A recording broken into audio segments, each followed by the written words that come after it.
Hooah, soldiers! I've come with a urge to finish all these 1189 days. All right, I'm gonna finish them. Okay, over these 3 years, I'm not gonna stop. Okay, sometimes you need to encourage yourself. All right, push yourself on, push yourself forward, soldier. Right then, 1189 chapters in 1189 days. If you're new here, we're doing just what I said. We're studying where I'm commenting. It's a commentary on the Bible. 1189 chapters in 1189 days. Today we're going to do Genesis 5. It's going to be short but interesting because it's just, I shouldn't say just. It's an amazing, what's it called? What do you call these things? Genealogy. There's an idea in the Bible, in Nehemiah, Ezra, you have to be reckoned by genealogy. So your genealogy was very important to the Hebrews of that day. You couldn't be a Levite if they could not reckon you by genealogy. They couldn't trace your genes, to Levi, who was the priest. Right. So, let's begin. Chapter 5. This is the book of the generations of Adam. In the day that God created man, in the likeness of God made he him, male and female. Yeah, so in the likeness of God created. So he created and made. We see created and made again. There's a difference between creating and making. Creating is, as I said before in chapters 2, 1, I think even in 3, that creating is bringing something from nothing. Making is bringing something from something. You can see an example where when God is giving an example of a potter, he says, I'm the potter who brings forth this out of that. So it's bringing forth. So now I want to just read a few scriptures that connect to this creating and making. So Psalm 139:13, for you have formed my inward parts, you have covered me in my mother's womb. Now form, the word for form there is bought. You have bought my inward parts. Now that has to be the soul. Why do they say it has to be why do the inward parts of Psalm 139:13 have to be the soul? I say this because in Matthew 16:26, Jesus said, what will it profit a man if he gains the whole world yet forfeits his soul? Or what can a man give in exchange for his soul? So it was a buying, the soul is a buy and exchange thing. Like it's always related to buying and selling, because we were sold under sin. Then by the blood of Jesus, God bought us back. So David here was saying, I know it was not David, it was probably Korah, because I think David ended in about 82, Psalm 82. So it was someone, probably Solomon, because God loved him from the womb. I'll just check who wrote Psalm 139. Bear with me for a second. So, scroll down a bit. Psalm 139. Yeah, let's go to verse 1. Okay, Psalm of David. Boom, there we are. Right then. So he wrote some psalms after the others. I didn't know that. There we go. Right then. Now, David was bought before. We have bought my inward parts. You've covered me in my mother's womb. Covering is like the way the Holy Spirit covers a person, anoints a person. So now, it said, if we have formed, you bought my inward parts. It does not say you bought me in my mother's womb. It said you covered me in my mother's womb. So now, the Spirit came upon David in his mother's womb. A protection, kind of a cloak to protect him from the enemy, because the enemy can see who is gifted and who's not gifted, who is chosen by God and who is not chosen according to foreknowledge. What that means is God foreknew that people would believe in him, and he then protects them from the beginning. Right? There we have it. Now, for you have formed me, you formed my inward parts. You bought my inward parts. You bought, we're going to assume that that's a soul. That's a soul because, as I said in Matthew 16:26, and all that. Now, in Genesis 7:22, we see it says, all in whose nostrils was the breath of the spirit of life. All that was on the dry land died. So now, all in whose nostrils was the breath of the spirit. So in Genesis, I forgot to mention this in Genesis 2, where it says, and God breathed in them the breath of life. The breath, I thought, was ruach. I just assumed it was ruach, which is the spirit, but it's actually something like a nephem or a naf. It's something along the lines of naf something, but it's not nefesh, because nefesh is something about the body, I believe. Now, this breath of life is more like an attribute, is like an outflow of the spirit. It's not the spirit himself, because the spirit himself joins with the spirit of the man only when they believe in Jesus. Now, the breath that was given to Adam was the fire, because in Psalm 20 verse 27 it says the spirit of the man is the candle. So we can imagine then that the fire upon the candle is the breath of the spirit. He gives life to all the, for example, in Job 34:14-15, it says, if he should set his heart on it, if he should gather to himself his spirit and his breath, all flesh would perish together, and man would return to the dust. So his spirit and his breath, his spirit moves upon the earth, working with the sons of men. His breath is in man, sustaining him. Every breath we take is his. It belongs to him. The breath we use to sin, the breath we use to abuse people, it's his. It's his fire upon our candle. So that you can imagine the wick on the candle. It was called the lamp in those days. The how can we say, the thing that the fire attaches itself to is the spirit of the man. Now the breath of the spirit is the fire that comes upon the wick, and then we can say that when the spirit joins himself to the spirit of man, he adds a double wick to like it becomes two wicks, but one, like branches, like a bunch of sticks that you're gonna burn. The spirit comes and bees the other sticks and becomes the other sticks. Also in Ecclesiastes 12 verse 7, then the dust will return to the earth as it was, and the spirit will return to God who gave it. That's the breath of the spirit, the breath that the spirit gave, that he breathed upon man. And so also in Matthew, I'm just going to read many scriptures just to make sure we get this thing right. Matthew 10:1, over he gave them power over the unclean spirits. So we see that there were that not all spirits are good. So everything has a spirit. So it's not in Ecclesiastes 12, it's not the spirit of the person returning to God. It's the spirit. It's the breath of God, the fire returning to God. The wick does not return. The fire returns. So when these unclean spirits lost fellowship with God, they lost the fire. They lost his presence. Thus they died. When we lost the Shekinah, when we lost his presence in the garden, we died. But we still had the fire.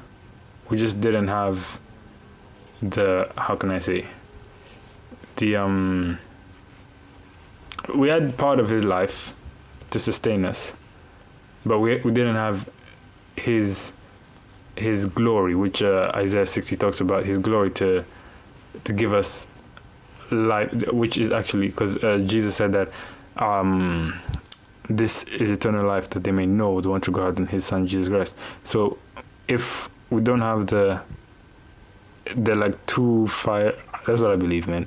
There are two fires. There's a breath, and then there's the spirit. So there is that which the unclean spirits don't have, and then there is that which man has. Man has the fire upon the wick, and then the unclean spirits don't have the fire upon, just have the wick. And now when the spirit joins to the man, when he believes, a new wick comes, a burning wick, I believe. Like that's the way I picture it from all these verses. So now in Matthew, I hope I didn't confuse you there. Kind of confused myself.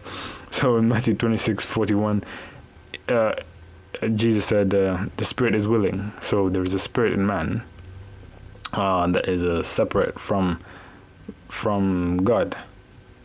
So that then 1 Corinthians 5:5. So that his spirit may be saved. He's talking about someone who was sinning in the church, and Paul told the church to excommunicate, which means to give him to the world, tell him to go to the clubs or what, go away, but just don't come back. So they told him to do that if you really want to, if you really rejoice in these things, because like he wasn't repentant of the stuff he was doing. So they told him, okay, go and if you want to feel proud about sinning, which is just crazy thought to think of, just go and enjoy it then. So Paul says that his spirit may be saved. So man's spirit is like just a wick of the candle. And then how do we know the difference between the spirit and the soul? Well, we could try. With 1 Corinthians 14:15, it says, I will sing with the spirit and I will sing with my understanding. The word for understanding there is mind. It's we can separate the spirit and the mind. We've done that. Cool. Romans 11:34, who has known the mind of the Lord? So God has a mind as well. He has a spirit and a mind. All right. Moving on. 1 Corinthians 2:16. But we have the mind of Christ. So when we become believers, we're not only joined with the Spirit, we're not only made one with the Spirit, we also are made one with the mind of Christ. But we it's like we can access it. It's like the branch, as I said before, the branch can access the how can I say, the nutrients of the other branch, the likeness of the other branch, only to the extent that it comes next to it and interacts with it. Yeah, so that's that. And then Matthew 12:18, behold my servant whom I've chosen, my beloved in whom my soul is well pleased. I will put my spirit upon him, and he will declare justice to the Gentiles. So God is a spirit and a soul.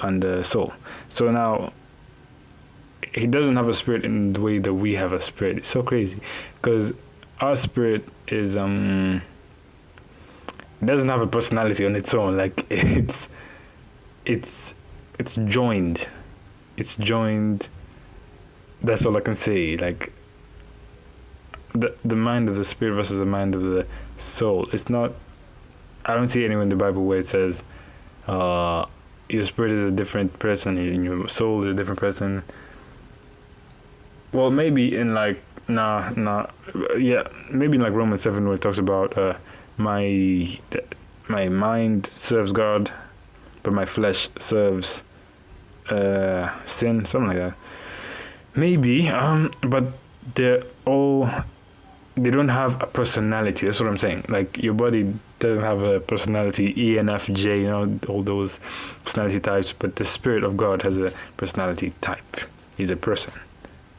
So yeah, I don't understand the Trinity. Let's just leave that. Let's go on. 1 Corinthians 15:45, and so it is written: the first man Adam was made a living soul. The last Adam was made a quickening spirit. So the first Adam was made a living soul. So we see that when God made, it said he created and made. So he created in Genesis 1:27 his soul and spirit, and then in Genesis 2, he made the body.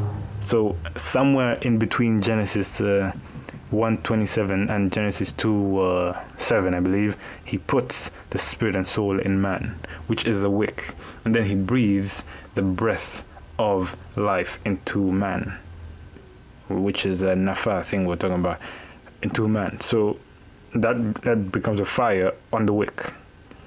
So now he becomes a living soul. When before God breathed on him, he was a dead soul, just a wick. So now the last Adam was made a quickening spirit, because the Spirit of God is joined to his spirit, and now the very spirit that gave breath to man lives within man. So now he can give breath, he can give life to whatever he chooses to give life. Okay, not whatever, but if God gives him the authority. That's why our words are powerful. We can speak life into things. All right, cool. Moving on, Hebrews. Actually, that's why they're more powerful, because we have the ability to put fire, like life, into things. We have more power than an unbeliever. That's why God takes us to a training process, so we don't just speak according to our will. Now, Hebrews 4:12. Finally. For the word of God is quick and powerful and sharper than any two-edged sword, piercing even to the dividing asunder of soul and spirit, and of the joints and marrow, and is a discerner of the thoughts and intents of the heart. Now, here we see that only the word of God can divide the spirit and soul. Let's just allow that. I'm not gonna even try to understand the difference between the spirit and the soul, because it's like the soul is in the spirit, the spirit is in the soul, and okay, whatever. Let's move on. I believe that's all for verse 1. Created he them, and blessed them, and called their name Adam in the... Now, okay, so we see that the spirit and soul created while the body was made, yes. Now, God named what we call Homo sapiens before they were made. So he named this species, this spirit and soul, Adam, before he put them in the body. Created he them, and he named them. Then it doesn't say, okay, yeah, he created, after he created them, he named them. Right, let's move on. The day when they were created. And Adam lived 130 years, and begat a son in his own likeness after his image, and called his name Seth. Right, so Seth, unlike Cain and Abel, looked exactly like Adam. So we see what it means to be made in the image of God. We are made in his likeness. God formed man. It says God created. Let's actually turn there. God made in the image of God. I'm gonna just Google it. Made in the image of God. Right. Should be Genesis 1:20 something. Genesis 1:27. So, and God made man according to the image of God. He made him, male and female. Let's go there. Let's just open. Let's open the Hebrew and stuff. Right. KJV. That's the one I wanna use. So God created man in his own image. The other one was saying made. That's, guys, come on. Anyway, they didn't have the knowledge that we have today. So God created man in his own image. In the image of God created he him.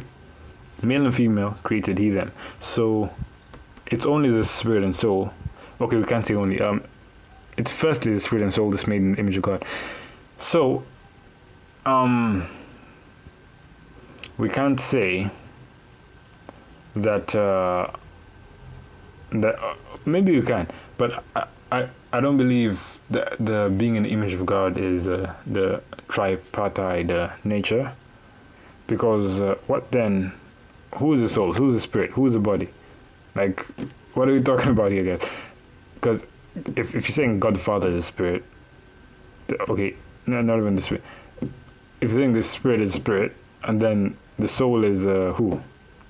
Jesus, and then the body is God. That doesn't make sense. We've already said that God has a soul and a spirit, as we can see. My soul is well pleased in him, God said. The Father said, I'll put my spirit upon him. He's a ruach. He's the Holy Ghost. That's the one with the personality. Now, I'm not going to try to explain the Trinity because I really don't understand. So now, where was I? Goodness. All right, so I was saying that the image of God can't be the tripartite nature, but it must be if we turn to Genesis 2:1, where it said that he created, and the Lord God formed man. The Lord God formed man of the dust of the ground and breathed into his nostrils. It does not say he formed man in the image of God. It says he created man in the image of God. So our souls and spirits look like God. Our bodies, we're not sure if they do. The body, the Bible doesn't make that clear, but definitely our souls and spirits look like God. Now, does a spirit have a is a spirit let's say does the spirit have a like, does it look like something? Yes, we can see with the angel Gabriel, he looks the same, I'd say. Okay, like because we could say that all the sons of God who met in heaven, or we could say in Jude where Michael is confronting the devil, all those spirits, the angelic spirits, you make your spirits a flame of fire. We can say they all have a look about them. They all have a look to them, like our bodies do. We all have a look. So now, our look is according to the look of God. Yeah, so, yeah. Okay, cool. Yeah, cool. Yeah, but now the problem is, like in my head, I'm just trying to work this out. In Job, it talks about the sons of God. In Genesis 6, it talks about the sons of God. So now, we who are made, in what way? Okay, you know what? The Bible doesn't say they were not made in the image of God. It just says we were made in the image of God. They might have been as well. They must have been as well, because they're called sons of God. You can't have sons that don't look like you. Maybe angels are like Cain and Abel, who don't look exactly like God, but they resemble, like they're sons, but they're not as in the Seth order. Do you understand what I'm saying?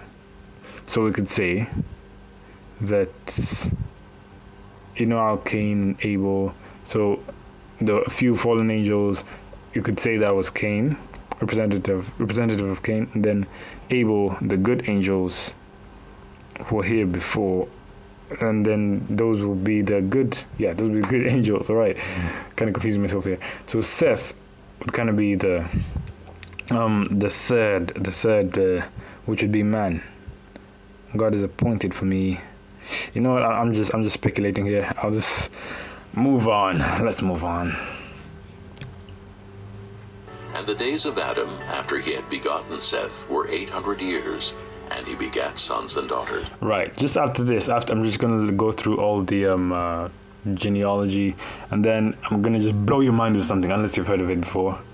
I'm gonna blow your mind with something that few theologians, I'm not sure if it was Chuck Missler who brought it out, but I'm not who made it, like who discovered it. But yeah, a few theologians know it, and yeah, let's see. And all the days that Adam lived were 930 years, and he died. And Seth. Notice, he did not live to 1,000 years, because God said, in the day that you eat of it, you shall surely die. I explained this in Genesis 2, I believe. So Genesis, Second Peter or First Peter, I'm not sure, says with the Lord 1 day is as 1,000. So 1 day is likened to 1,000. So when God says 1 day, He can also mean 1,000. So like in Hosea, it says, in 2 days I will revive them, and then on the third day I will dwell with them. So that's like 2,000 years. So Israel was destroyed in AD 70, and then in AD in 1945 it was brought back. Those were 2,000 years. And then on the third day I will restore them, on the like you can say on the beginning of the third day. So like at the end of the 2,000 years, something like that. Let's move on. Lived 105 years and begat Enos. And Seth lived after he begat Enos 807 years and begat sons and daughters. And all the days of Seth were 912 years, and he died. And Enos lived 90 years and begat Canaan. And Enos lived after he begat Canaan 815 years and begat sons and daughters. And all the days of Enos were 905 years, and he died. And Canaan lived 70 years and begat Mahalaleel. And Canaan lived after he begat Mahalaleel 840 years and begat sons and daughters. And all the days of Canaan were 910 years, and he died. And Mahalaleel lived 65 years and begat Jared. And Mahalaleel lived after he begat Jared 830 years and begat sons and daughters. And all the days of Mahalaleel were 895 years, and he died. And Jared lived 162 years, and he begat Enoch. And Jared lived after he begat Enoch 800 years, and begat sons and daughters. And all the days of Jared were 962 years, and he died. And Enoch lived 65 years, and begat Methuselah. And Enoch walked with God after he begat Methuselah 300 years, and begat sons and daughters. And all the days of Enoch were 365 years. And Enoch walked with God, and he was not, for God took him. Right. I just want to make some comments there. This is a really weird passage of scripture right there. So we see that everyone is dying, but one guy called Enoch just disappears. He is not, for God took him. God takes him. Now, why can't someone see God to the level of God taking them now? I believe it's because of the effects of the fall. Enoch was so close to the fall that he still had so much life in him that God had to take him. Otherwise, I don't know, he would have lived to like the laws would have refused him. Anyway, I do believe he had to stop at before 1,000, but he had too much life in him for God to just leave him there, like to be on earth. I believe there's some laws that at the earth, there's some level of life that the earth can't bear. Yeah, that's what I believe. So now, I just wanted to raise a point of a book. Now, concerning apocryphal books, I've read all the apocryphal books, and some seem off, some seem on, but then the ones I highlight, the ones that I really like, are the ones that edify me. All things are permissible, as Paul said, but not all things are beneficial. So now we can read all these books, but we must be careful to keep only those, to acknowledge only those that edify us. Because at the end of the day, you don't want to keep a book that doesn't draw you closer to Jesus. So now, I know that the canon is much weightier than all these, because even in the book of Enoch it says there will be a book for the instruction of the righteous, thus ousting his as one that would instruct the righteous. It's just an extra, really, but it's also one that can add. It's like a topping, but you can do without it, but it just helps. It just as I said, it edifies. All right. Now, there's this book called the Book of Jasher, right? So now, the Book of Jasher is is rather interesting concerning Enoch. It says that he saw the Lord until an angel came to him. Like, he just departed from the sons of men. That's what he says. He went to his house. He departed from the sons of men. Probably his wife was there, and he just told his wife, "Hey, I'm going to spend time with God. Leave me alone." So yeah, so he started seeking God, and then after seeking, probably 200 years, 100 years, I don't know, somewhere. It was a long time. So he seeks God, and then an angel comes and tells him, "Bro, you have to go." I'm paraphrasing. It's a mad paraphrase. So he tells him, "Bro, you have to go teach these people what you've learned. Okay, please just don't keep this stuff to yourself." Because that's the nature of God. He wants a family. He doesn't want just one person. That's why I'm doing all this. He wants other people to understand. He wants, yeah, that's what he wants. So now he goes out and says, "Everyone who desires to know wisdom, let him come and sit at the feet of Enoch." Then some people come, and then they're astounded. They're absolutely astounded, because there's not only the words of the man, but there is there's the spirit of the man. There is that outflow of the spirit that's coming from his belly. All right. So now this guy is made king, and then it's crazy. So he begins to, at the death of Adam, he begins to now withdraw from the sons of men, and then he comes 1 in 3 days. He spends 3 days seeking the Lord, and he comes out 1 day. Then he increases the days seeking the Lord to 7 days. He comes 1 in 7 days. Then a month. Then a year. Then people begin to say, "Where is Enoch?" And the book of Joshua says they began to seek for the words of Enoch. They began to wonder where he was. Their souls were hungry for his words. So then he comes out. And then he comes out every year. So now one day an angel comes and says, "We're bringing you up here so you can teach us." Could you imagine? That's crazy. That's a mad upgrade. So they say, "Bring up here so you can teach us." So it's like, oh, time's running out. Go call everyone. He sends people, "Go call everyone now and tell them Enoch is leaving." I don't know if he said to tell them Enoch is leaving, but he just said, "Everyone who wants to know the wisdom of the Lord, come and learn from Enoch." Now they all come, and he begins teaching them. And they see a horse, boom, running across his behind him, like the chariots that came and took Elijah. And then he says, "This is on account of me being taken." And yeah, he's taken with some stories there. So yeah, it's just a really interesting story that drew me closer to Jesus. It just, I use whatever can edify me. All right, it's so amazing, such an amazing story. Go read it, you'll love it probably, but just don't treat it as you would treat the Bible. Just treat it, hold it at an arm's length, and if you can get strength from it, that's good. But then the Bible is close to your heart. Right then, moving on.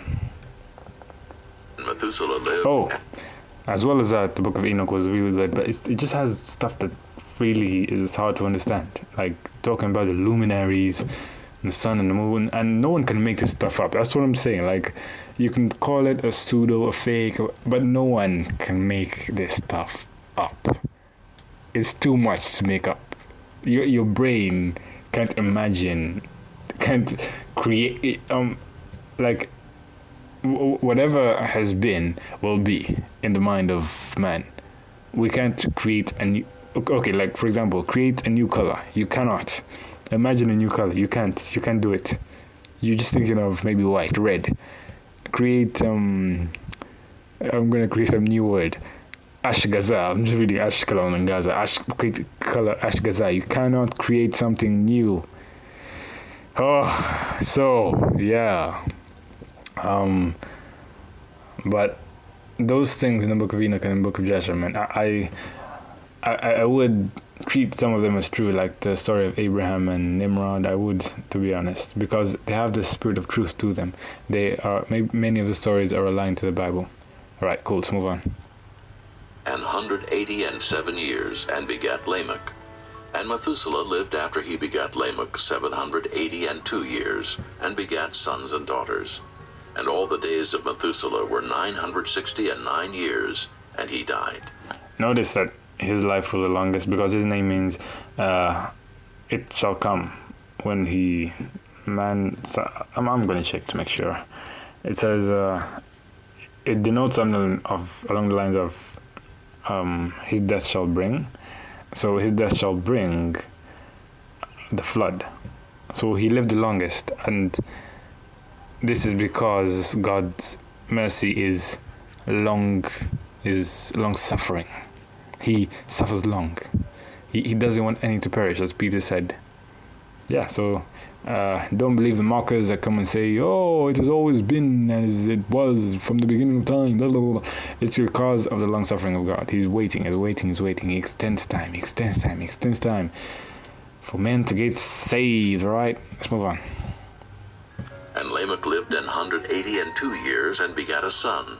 And he called his name Noah, saying, This same shall comfort us concerning our work and toil of our hands, because of the ground which the Lord hath cursed. And Lamech lived after he... You know, that actually makes sense, because it says, he shall comfort us concerning the ground, let's turn there. It's such a weird statement. I'm like, what are you talking about, Lamech? Was it Lamech? It must have been Lamech. Lamech lived 777 years, which is 7 is a number of perfection. It's a number of completion, so it's like completion, like boom. I'm going to flood the earth. Stop there. That was the end of the story. Noah was 500 when the flood, when he begat, what are their names? Ham, Shem, Japheth. 500 years. I believe he was 600 when the flood came. I'll just double check. Yep. Yeah. No, he was 500 when the flood came. Okay, I'm not sure. Yeah, it must have been. No, he was 600 because Shem had to live some couple of years. Not couple. All right, let's move on. Now, also, I wanted to make a statement on concerning how Lamech would have been alive at the time of Adam, because if you maybe Google the chart of the chronology, you'll see that from Adam to Lamech, it's only Noah that didn't get to see Adam. Noah and the rest, Shem, Ham, Japheth, and so before Noah, boom, all of them were there. Nice. Where am I? I'm getting lost a bit. So yeah, I wanted to read the statement. This same shall comfort us concerning our work and toil of our hands, because of the ground. Why do you say because? What is wrong with you? Because of the ground which the Lord has cursed. That doesn't make sense. The same, okay, I connect this to Isaiah 40 where it says, comfort ye, my people, but then it goes and says, all flesh is as dust, and all that's not much of comfort, is it?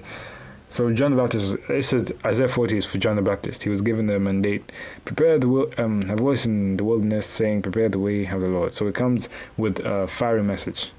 Same as Noah, I believe. He came saying, yo, you're all gonna die. So that's the comfort. That's not comfort. You died, Lamech. He died. He didn't. Maybe he comforted people in a sense that because in Jared's time, Jared means to descend. The sons of God descended. So maybe with the sons, we're going to read it in Genesis 6, sorry, just in this next chapter. Jared means to descend, as I said, so the angel of God descended and copulated with the sons of men, with the daughters, with the daughters of men. So, yes. Now, come on, where was I? Yeah, so maybe that brought about even more work and toil, even more curse. Maybe it enhanced the curse. So now after that, with the wiping of them out, we see now a blessing. Okay, we'll get to that in Genesis 8. Maybe I could turn there real quick. Yeah, Okay, like with Genesis 8, Noah makes a vineyard. Pretty easy. Maybe it was easier than before. I don't know, something like that. Let's just move on. It's all speculations. He begat Noah 595 years, and begat sons and daughters. And all the days of Lamech were 777 years, and he died. And Noah was 500 years old. And Noah begat Shem, Ham, and Japheth. Right, there we are. Now I'm going to read to you the meanings of the names. Right, from God to Noah. The God-man is appointed, a mortal man of sorrow is born. The glory of God shall come down, instructing that his death shall bring those in despair comfort and rest. Boom. The God-man, that's Jesus Christ, is appointed, a mortal man of sorrow. He's a man of sorrows. The glory of God shall come down. He was the glory of God. The glory of God is revealed in the cross. The glory is revealed in the grace. It shall come down, instructing that his death shall bring those in despair comfort and rest. So what was Jesus' main job? His main job was not to prophesy, teach, preach, whatever. His job was to die. His death shall bring. If he did not die, then we'd all be in despair. So imagine that crucial moment in Matthew 26 where he's burning with fire. I think it's Matthew 26. Where he's burning to fulfill the will of God. He's fighting temptation to fulfill for the sake of the elect of God, the chosen beforehand, those whom he knew would believe in him. He's fighting against all the temptations of the devil, and he prevails. Imagine if he had not. Just imagine. That's why we should give ourselves wholly to our callings, because men are relying on us. Men are relying on you to fulfill your calling that God has called for you. Right. That's it for today, people. This has been 1189, and I shall see you tomorrow.